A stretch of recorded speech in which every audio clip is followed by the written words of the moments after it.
This episode of the Burnout Recovery Podcast is brought to you by MEGA, your medical indemnity partner. Whether you're starting out in your career or have decades of experience, MEGA helps you thrive with support that goes beyond insurance. Enjoy travel benefits like complimentary travel insurance and Qantas points on your membership, plus education, medico-legal support, access to career coaching and wellbeing resources. Visit mega.com.au to learn more. Insurance issued by Medical Insurance Australia, which has not taken into account your objectives or situation. Before you make any decisions about our policies, please read our PDS and consider your needs. Call us for a copy or visit mega.com.au.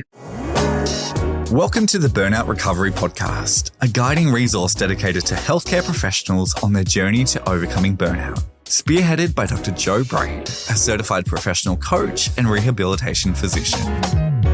Hello and welcome back to the Burnout Recovery Podcast. I'm your host, Dr. Joe Braid, and this is episode number 156. So if you're listening to this episode while fighting to keep your eyes open during another exhausting day, or maybe you're lying awake at 3 a.m. wondering why sleep feels impossible, this episode is specifically for you. Today we're diving into the sleep experiment that changed everything. A story about how one simple shift in approach to sleep can transform not just your nights, but your entire relationship with burnout recovery. Let me tell you about Sarah, a night shift nurse who came to me completely defeated. She'd been working rotating shifts for 3 years, and her sleep was, in her words, completely broken. She was getting maybe 3 to 4 hours of fragmented sleep, relying on caffeine to function, and her burnout symptoms were escalating rapidly. Sarah had tried everything: blackout curtains, white noise machines, melatonin, sleep apps. Nothing worked consistently. She was ready to quit her job altogether. So then we designed what I call the sleep architecture experiment. Instead of focusing on sleep duration, which is what most people obsess over, we focused on sleep consistency and quality. And here's what we discovered. Sarah's biggest problem wasn't that she couldn't sleep, it was that she was fighting her body's natural adaptation mechanisms instead of working with them. The experiment was simple. For 30 days, we would prioritize sleep timing and environment over sleep duration. The results, they were life-changing. So if you're a shift worker, whether you're in healthcare, emergency services, manufacturing, mining, or any field that demands non-traditional hours, listen up. Your sleep challenges are real, but they're not insurmountable. I've got 4 strategies I want to share with you to start with here. The first one is called the anchor sleep method, and this was a game changer for Sarah. Instead of trying to sleep 8 hours straight, she anchored 4 hours of core sleep at the same time every day, regardless of her shift. And for her, this was 2 p.m. to 6 p.m. Then she added strategic 90-minute naps before or after shifts. So why does this approach work? Your circadian rhythm craves consistency more than duration. Give it one reliable anchor point and everything else becomes manageable. Secondly, light exposure timing. So Sarah started wearing sunglasses on her drive home from night shifts, not to just look cool, but to prevent the morning light from disrupting her sleep preparation. And this is a really important approach if you're a night shift worker and daylight savings is happening and it's really light now when you're driving back home. She also invested in a light therapy box for her morning routine, which happened at 1 p.m. because she's a night shift worker.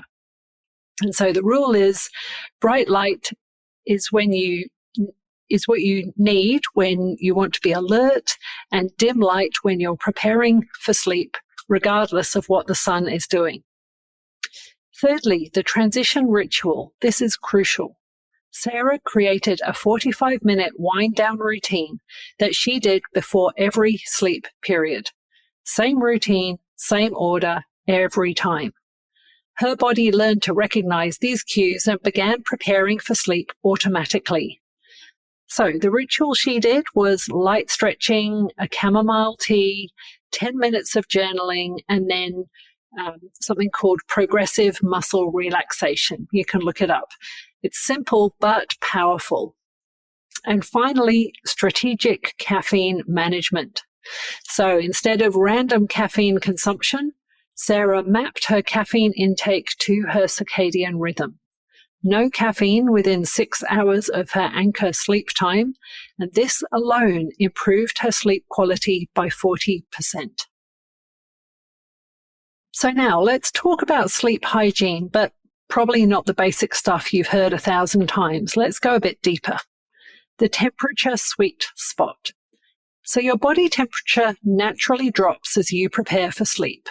And Sarah discovered that keeping her bedroom at 18 to 20 degrees centigrade wasn't just comfortable, it was essential. But here's the advanced tip. She took a warm shower 90 minutes before sleep, and so the rapid cooling afterwards triggered her body's natural sleep response. The 3-2-1 rule. 3 hours before sleep, no more large meals. 2 hours before sleep, no more work or stressful activities. 1 hour before sleep, no more screens. Now, Sarah was pretty skeptical about the screen rule, but when she switched to reading physical books during her wind-down hour, her sleep latency, that's the time it takes to fall asleep, dropped from 45 minutes to 12 minutes. Then, looking at her sleep environment and auditing that, we turned her bedroom into what you might call a sleep sanctuary. So complete darkness, and really complete. So that means room darkening shades, blackout curtains, even covering any tiny LED lights that are on your electronics. And sound management wasn't just about quiet. It was about consistent sound. So Sarah used a white noise machine set to the same volume every night, and her brain learned to associate that specific sound with sleep time. And here's the psychological component most people miss. Sarah stopped trying to force her sleep and started allowing it. She would practice what sleep experts called quiet wakefulness. So if she woke up and she couldn't sleep, she would lie still, breathe deeply, and rest her body without the anxiety of, I must fall asleep now. And so this removed the performance pressure that was actually keeping her awake. So you might be curious about Sarah's results after 30 days.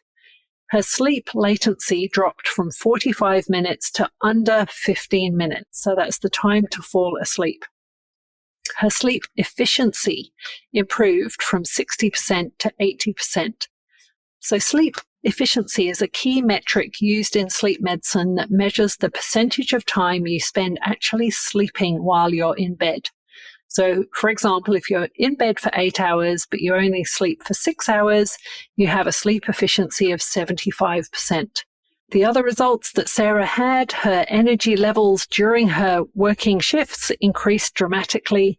And her burnout symptoms, the irritability, emotional exhaustion, and cynicism, they all began to fade.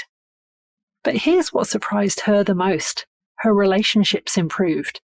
Better sleep meant better emotional regulation, which meant she could show up fully for her patients, her family, and herself.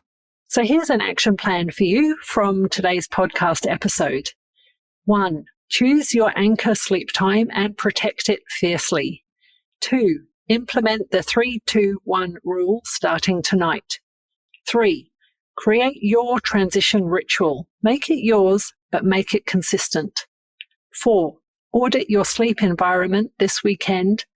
And 5. Track your sleep for 1 week to establish your baseline. Remember, you're not trying to achieve perfect sleep. You're building a sustainable system that works with your life, not against it. So sleep isn't a luxury when you're recovering from burnout. It is an absolute, medicine or prescription. It is the foundation that makes everything else possible. So if you're struggling with shift work or sleep challenges, remember the story I've shared. Small, consistent changes compound into life-changing results. Until next week, prioritize your rest. Your future self will thank you. If you want to share this podcast with somebody else who's been struggling with their sleep, I'd be so grateful. This is the Burnout Recovery Podcast. Sleep well and recover strong. Ready to take the next step in your burnout recovery journey?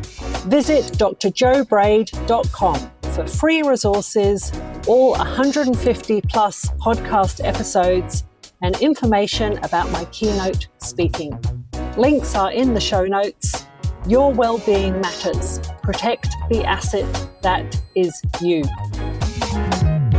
Be your best you. Rely on MEGA for your protection and support, serving doctors for over 125 years through insurance, education, medical legal advice, and member benefits designed to help you thrive and succeed.